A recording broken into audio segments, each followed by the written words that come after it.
ದಿಗಂತ್ ಅವರ ಎಡಗೈ ಅಪಘಾತಕ್ಕೆ ಕಾರಣ. ಈ ಸಿನಿಮಾ ನೋಡಿದ ಮೇಲೆ ನನಗನ್ಸಿದ್ದು ಒಂದೇ, ರೋಗಿ ಬಯಸಿದ್ದು ಹಾಲು ಅನ್ನ, ವೈದ್ಯ ಹೇಳಿದ್ದು ಹಾಲು ಅನ್ನ. ಬ್ಲಿಂಕ್ ಶಾಕಾಹಾರಿ ಆದ್ಮೇಲೆ ಆಫ್ಟರ್ ಲಾಂಗ್ ಟೈಮ್ ಒಂದೊಳ್ಳೆ ಸಿನಿಮಾ ನೋಡಿದ ಅನುಭವ ಆಯ್ತು. ಆದ್ರೆ ಈ ಸಿನಿಮಾ ಎಷ್ಟು ಜನ ನೋಡ್ತಾರೆ ಅನ್ನೋದೇ ಡೌಟ್. ಯಾಕಂದ್ರೆ ಕೆಲವು ಕಡೆ ಈ ಸಿನಿಮಾನೇ ಹಾಕಿಲ್ಲ.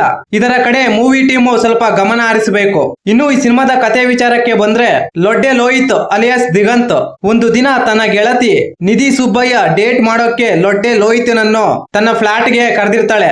ಯಾರಿಗೂ ಗೊತ್ತಾಗದಂತೆ ಕದ್ದು ಮುಚ್ಚಿ ಆ ರಾತ್ರಿ ಆ ಫ್ಲಾಟ್ ಗೆ ಹೋಗಿರ್ತಾನೆ ಲೊಡ್ಡೆ ಲೋಹಿತ್. ಬೆಳಗ್ಗೆ ಆಗುವಷ್ಟರಲ್ಲಿ ಆ ಫ್ಲಾಟ್ ನಲ್ಲಿ ರಕ್ತದ ಹೊಳೆ ಹರಿಯುತ್ತೆ, ಹೆಣಗಳ ರಾಶಿ ಬಿದ್ದಿರುತ್ತೆ. ಇಷ್ಟಕ್ಕೂ ಆ ಫ್ಲಾಟ್ ನಲ್ಲಿ ಲೊಡ್ಡೆ ಲೋಹಿತ್ ಟ್ರಾಪ್ ಆಗೋದಿಕ್ಕೆ ಕಾರಣ ಏನು, ಆ ಫ್ಲಾಟ್ ನಲ್ಲಿ ಬಿದ್ದ ಹೆಣಗಳ ರಾಶಿ ಯಾರದ್ದು ಅಂತ ತಿಳ್ಕೋಬೇಕಾದ್ರೆ ಈ ಸಿನಿಮಾ ನೀವು ನೋಡ್ಲೇಬೇಕು. ಇನ್ನು ಈ ಸಿನಿಮಾ ಹೇಗಿದೆ ಅಂದ್ರೆ, ಒಂದೇ ರಾತ್ರಿ ಒಂದು ಕಟ್ಟಡ, ಆ ಕಟ್ಟಡದಲ್ಲಿ ಕತೆ ರನ್ ಆಗುತ್ತೆ. ಆದ್ರೆ ಸ್ವಲ್ಪ ಲ್ಯಾಗ್ ಇರುತ್ತೆ. ಯಾಕಂದ್ರೆ ಈ ರೀತಿಯ ಸಿನಿಮಾಗಳಿಗೆ 2 ಗಂಟೆ ಬೇಕಾಗಿರ್ಲಿಲ್ಲ. ಸಿಂಪಲ್ ಆಗಿ ಕತೆ ಹೇಳಿ ಮುಗಿಸಬಹುದಿತ್ತು. ಸಿನಿಮಾ ಕ್ರೈಮ್ ಜಾನರ್ ಆಗಿದ್ರು ಕೂಡ ಎಲ್ಲೂ ಬೋರ್ಸಲ್ಲ.